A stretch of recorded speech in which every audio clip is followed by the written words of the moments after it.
In Laboratory Reddit, today's story is: I put hidden cameras in my living room and discovered the truth about my wife and her friend from the past. I need to share something that has caused a great deal of conflict in my marriage. I installed security cameras in the living room of our house without telling my wife Brooke because I suspected that she was not being honest with me. My suspicions turned out to be true, but now she and her family accuse me of being paranoid and mentally unstable for taking such extreme measures.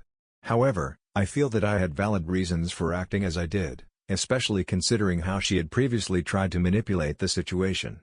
I now find myself at a crossroads, not knowing whether I should apologize or stand my ground. To give some context, I am a 32-year-old man and my wife Brooke is 30. Our marriage is 2 years old, and before we got married, we had been dating for another 2 years after meeting through a dating app. During our time together, I learned that she had only been in 2 serious relationships before me. Her last significant relationship had been with Nathan, a coworker with whom she had been together for almost 4 years. That relationship ended 2 years before we met, when he had to move away for work. They couldn't maintain a long-distance relationship and decided to split up. Brooke rarely mentioned Nathan, and when she did it was in a casual way, so I never gave it much thought. The last 4 years of our relationship have been really happy, and this whole situation with Nathan only became a problem recently. About 2 weeks ago, Brooke found out from some mutual friends from her old job that Nathan had returned to town. He was asking for her current number because he wanted to get back in touch. After their breakup, they had both cut off all communication to get on with their lives, and he didn't even know that she had got married. I felt a little uneasy when she agreed without hesitation to share her contact information, but I decided to trust her and didn't express my concern. One day, Brooke went out for dinner and drinks with some of her former co-workers, and I thought that would be the only meeting. However, a few days later, she told me she was going out to the movies and to dinner with a friend. By chance, one of my coworkers was at the same movie theater that day and saw Brooke with Nathan, revealing that she had lied to me about her plans. When she returned home that night, I confronted her about what my coworker had seen. Brooke insisted that my coworker was mistaken and maintained her story of having gone out with a friend, adding that she had met Nathan at the cinema purely by coincidence. I didn't want to push the issue too much because the movie she mentioned was very popular at the time, and it was possible that it really had been a chance encounter, considering that even my coworker was there by coincidence. However, I made it clear to her that I felt uncomfortable with the whole situation regarding Nathan and asked her not to continue seeing him. My concern stemmed from knowing how serious their relationship had been. They had even made marriage plans when they were together. I considered it natural to feel jealous and uncomfortable, and I was completely honest with her about my feelings. However, she laughed at my concerns, saying that I was being insecure and that, as we were married, there was no reason to worry. Despite this, I asked her to give me her word that she would not continue to interact with him, as the whole situation made me feel very uncomfortable. This triggered a heated argument where she accused me of being controlling and possessive, which resulted in 3 days without speaking to each other. In the end, I felt guilty because I really had no concrete proof of anything wrong and there was no evidence of infidelity, at least not at that moment. I apologized to her and things seemed to return to normal. Soon after, Brooke decided to organize a dinner at our house for her former co-workers, taking advantage of the fact that they were all reconnecting. As expected, Nathan was invited. When she introduced me to him, he seemed like a nice person, but throughout the evening, I noticed how she was constantly paying attention to him, paying me very little attention. They spent most of the time talking to each other, making me feel completely ignored and out of place. I know this may sound immature, but it's the best way I can describe how I felt. After the party, I tried to talk to her again about how I felt, but once again, she minimized my concerns, saying that I was exaggerating and that, as it had all happened in front of me, I had no reason to feel jealous or unhappy. Although she had a valid point, I couldn't help feeling that something wasn't right about the whole situation. A couple of days after the party, I had a work trip planned for a few days. That's when I decided to install the security cameras, following a hunch that something might happen. I took half a day off work while she was at the office, installed the cameras making sure they were well hidden, and then I left for 3 days. On the second day of my absence, I reviewed the recordings and saw something that confirmed my worst suspicions. Brooke had invited Nathan to our house and they spent 4 hours in the living room. During that time, they were talking, laughing and, what was more painful, they exchanged some kisses. Although they did not go to the bedroom or do anything more extreme, I consider what happened to be serious enough. In my opinion, kissing another person in the living room of our house constitutes a clear infidelity. When I returned from my trip, I confronted Brooke directly about what I had seen. This led to a heated argument that ended with her packing her things and going to her parents' house. For the last 5 days, we have not had any direct communication, although she and her parents have been sending me numerous messages. They are trying to convince me that her relationship with Nathan was purely platonic and that I should forget what happened, arguing that she was just trying to close the chapter of her life. They also insist that I am the one who should apologize, as they consider that installing security cameras to catch her was an act that shows insecurity and paranoia. At this moment, I find myself completely confused about the whole situation. I haven't been able to share this with anyone else because it is a very personal matter and I feel embarrassed. That is why I am turning to this platform as a last resort. Am I the bad guy for having installed security cameras in the living room of my house because of the suspicions I had about my wife? Update 1. I want to thank everyone for their comments, as they have helped me to gain a clearer perspective on my situation. 2 days have passed since my last update and a week since Brooke left after our argument. During this time, part of me clung to the hope that we could reconcile, mainly because my feelings for her were genuine.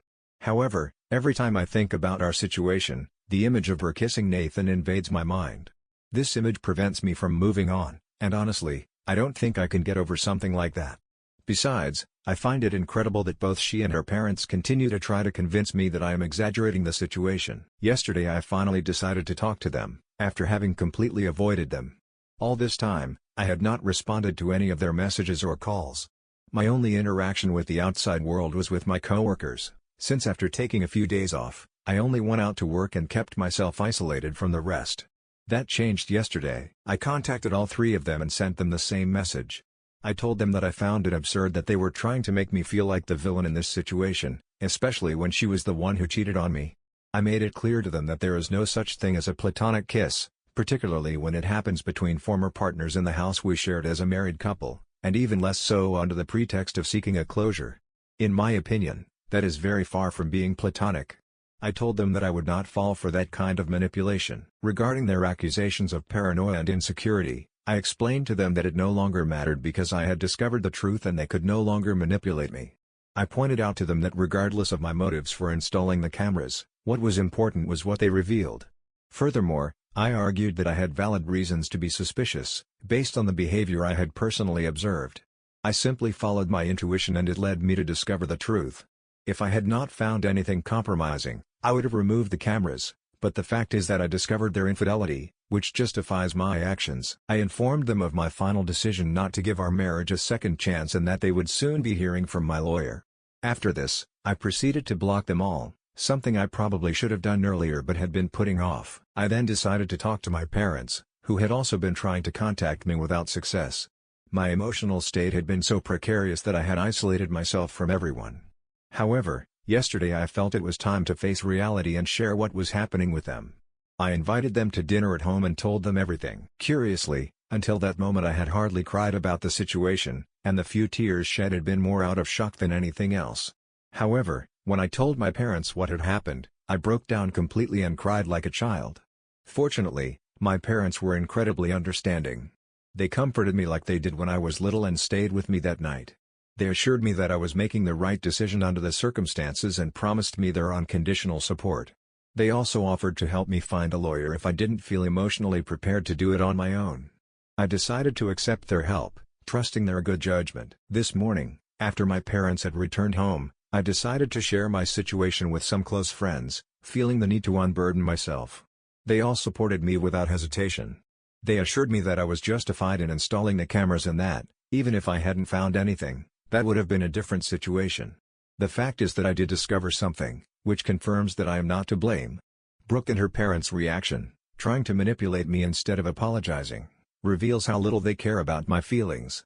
Therefore, I should not feel bad about my decisions. As painful as it may be, I know it is the right thing for me. At the end of the day, she cheated on me, and that is all I need to know. Sharing this with my parents and friends has helped me enormously, as keeping it all to myself was only making things worse. I now feel I have a solid support system. I know the process will be painful, even now. Despite knowing what she did, there are times when I miss her and cry for her, even though I know I shouldn't. She hurt me and she is not good for me. However, it is natural that it hurts to end a relationship that has lasted 4 years.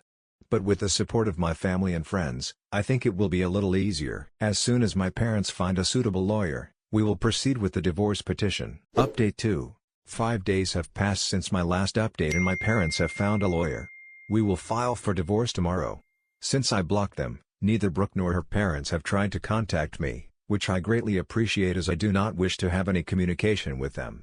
Although I thought she would try to convince me to change my mind, she hasn't, and I think that's for the best. The last few days have been productive. I have started to organize all her belongings in boxes to facilitate her move when the time comes.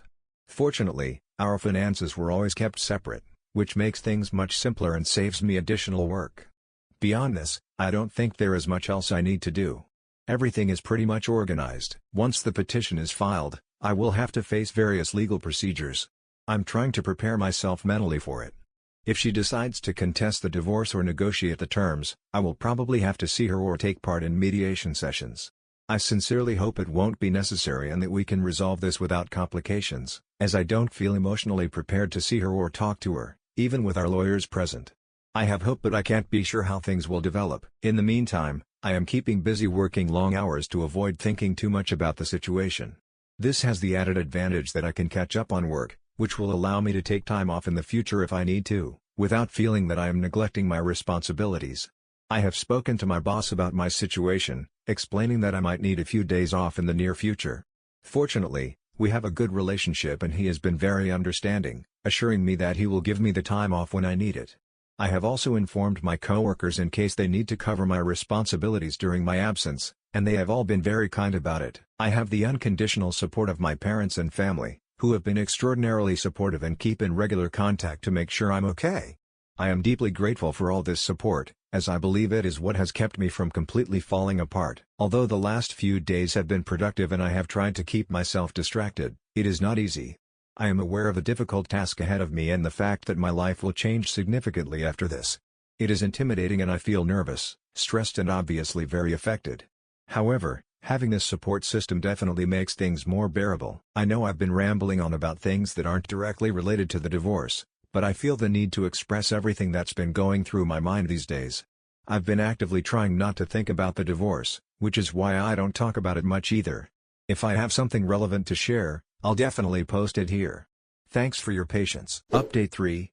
It's been a couple of days since my last update. Yesterday afternoon, when I got back home, I found Brooke waiting for me in her car outside.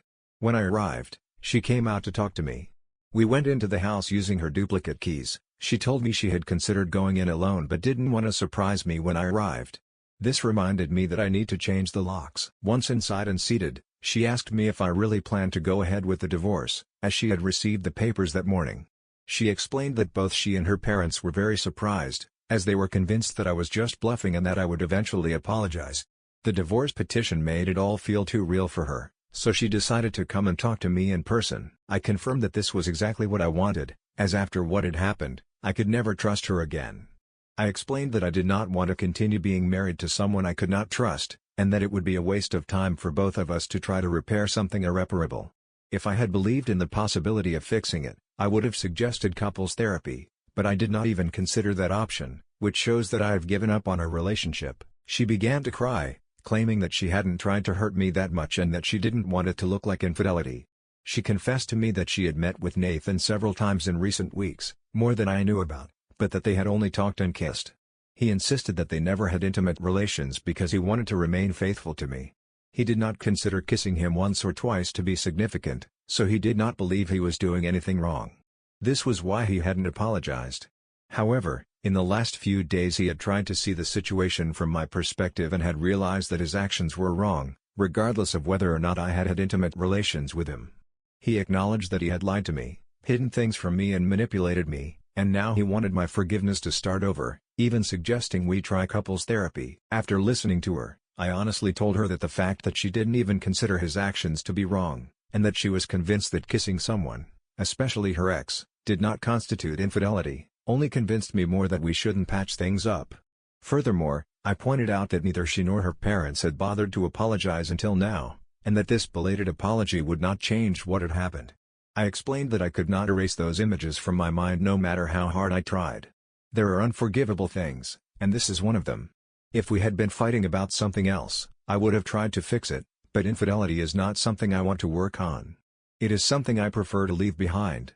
I have already made my decision and there is no point in discussing it further. I told her it was good that he had finally admitted his mistake and apologized, but that he no longer meant anything to me. She began to cry more intensely and was practically incoherent for several minutes. I didn't know what to say, so I just let her cry by my side on the sofa. When she managed to calm down, she asked me to think about it over the next week, promising that if after that time she hadn't changed her mind, she would respond to the divorce papers without opposition. She assured me that she agreed with all the terms, but she just wanted me to reconsider everything for another week before proceeding. I tried to explain that my decision was final, but as she insisted, I agreed to think about it. At least she assured me that she will sign the papers at the end of the week if I don't change my mind, so I guess there's no problem in indulging her on this one. Update 4. A week has passed and this morning I unblocked Brooke to inform her that, after thinking about it, my decision has not changed. I was hoping she would reply to me by text, but she called me very upset. She told me that she really believed that this week would be enough for me to realize my mistake and accept her back. She didn't think she would really go ahead with the divorce and begged me not to let her. She said that Nathan would be leaving in a couple of weeks as he had only been visiting for 2 months and had to go back to his job. I explained that this wasn't about Nathan, it was about her and me, her lies, her infidelity and her initial lack of remorse. I told her that, no matter how hard she tried, she simply couldn't forgive something like that, and that I needed to understand. We argued on the phone for a few minutes, but when she realized I wouldn't change my mind, she just hung up. This time I decided not to block her again, considering that we needed to keep the lines of communication open to finish the process quickly. This afternoon, a few hours later, I received a text message from her informing me that she had signed the divorce papers. She told me that after the required waiting period, our divorce would be official, as she had no intention of negotiating any terms. I thanked her for this, and her response left me speechless. She expressed her deep disappointment that, even after 4 years together, I could not forgive her for something she considered a minor mistake. According to her, if I had really loved her, I would have found a way to forgive her and work on our relationship. Instead, I had chosen to abandon her because of this. She added that it was perhaps best to separate, as it was clear that we were not each other's priority in life. She told me that just as she had disappointed me, I had also disappointed her, but that it was okay because now it would all be over and we could live our lives as we wished. I didn't understand exactly what she meant by that, but I decided to block her again because I don't need this kind of negativity in my life. The important thing is that everything is settled now and we can proceed with the divorce. Update 5. A couple of months have passed and now Brooke and I are officially divorced. The process was finalized last week, although it doesn't really make much difference because it seems that she has already moved on with her life. Some mutual friends have told me that she has moved out and no longer lives with her parents. As far as they know, she is now living in another state. Interestingly, it is the same state where Nathan lives. I have the strong feeling that they are living together. Although she has not posted anything about it on social media, my gut tells me that they are together now. This only confirms that I made the right decision to end our relationship, because if I hadn't, this situation would probably have continued to happen behind my back for the rest of my life. It's disheartening to see that our lives didn't go the way we planned, but that's just the way it is. I'm not the only one going through this, it happens to a lot of people, so all I can do is try to move on. And that's what I'm doing. I'm staying focused on my work, spending time with my friends and family to keep my mind busy, and things have been better. There are times when I miss her, but then I remember exactly what she did, and that helps me keep things in perspective. I'm in a better place now, and for that I am grateful.